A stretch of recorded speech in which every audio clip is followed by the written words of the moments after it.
And we're back. This is not the body. This is the temporary fender I made out of basically scrap. If you look under there, that's the metal that the rear end came with. That's signboard. I just kind of roughly made me a set of fenders because I don't want to get soaked. Got the mufflers on. I double thickened it right here with two pieces, and I'm thinking about just taking one of them out. May have to get a shorter bolt. Oh well, it is what it is. Give it a little bit more flop. It's kind of rigid. If you look right there, that's my air compressor, and I've got me another train horn. There's 3 plus the little compact one. And I'm thinking if I got room under the body, I'm going to put it back together where this brace is. I'm going to mount me another one. You can never have too many train horns on a bike, especially with these idiots on cell phones. Now, to discuss how the kit works. It works fine. It rides fine. I've still got some issues. I still have to align the whole thing. I haven't went through and put my kit in here, and it's staring up front. You take these loose and you align it and all that crap. I'll do that later on. I'm probably going to go ahead and have to pull the tank. I'm going to put a LED underglow setup on it and everything else.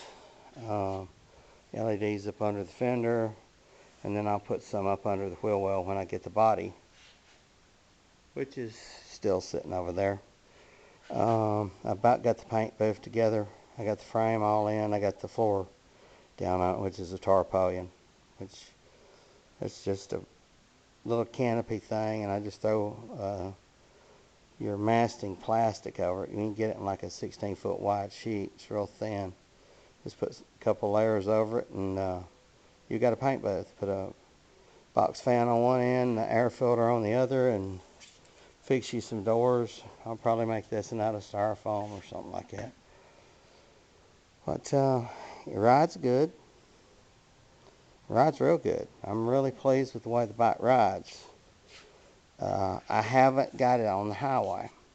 My biggest quirk with it, sit down a minute, joys of getting old, where you can look at it. The biggest thing I noticed is I have a 5-speed on pumpkin, and like my volt gauge and the side cover, it had one before. That way I know what my voltage is. But the biggest thing I've noticed is the final ratio change. With the 5-speed, it kind of guts your, best way to put it, with the 65 tooth sprocket, which it had a 70, that's 5 less teeth. It gives it a higher top end, but it makes it act like it's an overdrive now, because I can't put it in 5th gear until I'm running at least 60.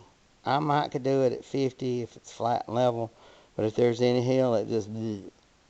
It used to be I had plenty of throttle at this, and later on I plan on, if I have to go on the primary, I'm just going to yank the pulley off the front, and I'm going to try to find me one with 1 or 2 teeth less on it.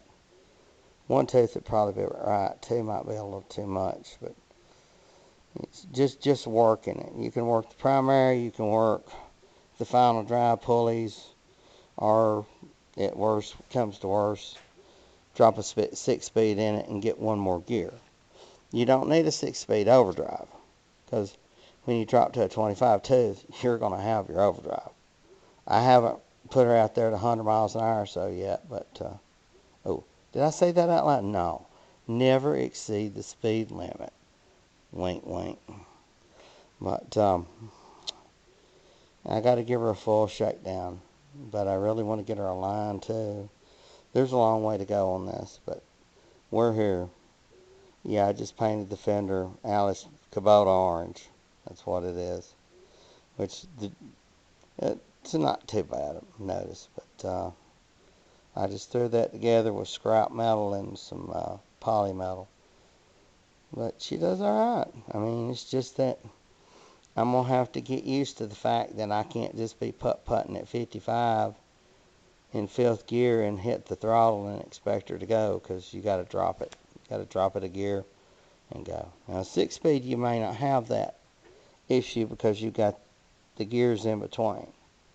You got that one extra gear. I don't know if they're all the same or how the ratios work, which I might have to play with that. That's something else you'll have to do in the future. But, I mean, I can live with it. Don't get me wrong.